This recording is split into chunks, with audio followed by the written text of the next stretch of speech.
जो चौथा रीज़न जो है वो इनफर्टिलिटी का, जिस पर या तो हम बात नहीं करते या करना नहीं चाहते हैं, वो है मेल फैक्टर।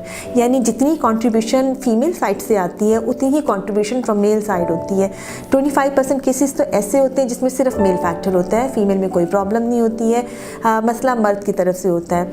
और बाकी अगर हम ओवरऑल देखते हैं तो 50% कंट्रीब्यूशन इनफर्टिलिटी की मर्दाना साइड से आ रही होती है। इसका मतलब है कि कोई ना कोई ऐसा फैक्टर होता है जो कि फीमेल फैक्टर के साथ को एग्जिस्ट कर रहा होता है।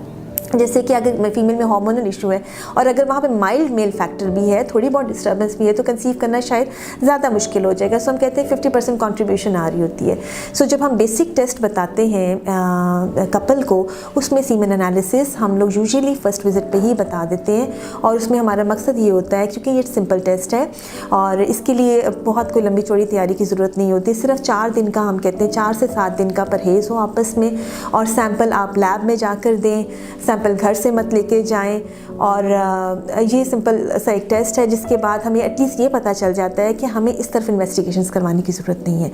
अगर वो एक स्टैंडर्ड WHO के क्राइटेरिया, जो कि काफ़ी बेहतर है, काफ़ी बहुत हाई हम लोग एक्सपेक्टेशंस नहीं होती हमारी, उसमें ये है कि अगर 32% भी एक्टिव हमें स्पर्म्स मिल जाते हैं, 32 to 40% एक्टिव स्पर्म्स मिल जाते हैं, और 4% नॉर्मल शक्ल के मॉर्फोलॉजी के होते हैं, और 15 मिलियन काउंट तक हमें मिल जाते हैं, तो इसका मतलब है कि वो मेल उसको फर्दर इन्वेस्टिगेशंस की या ट्रीटमेंट की ज़रूरत नहीं है।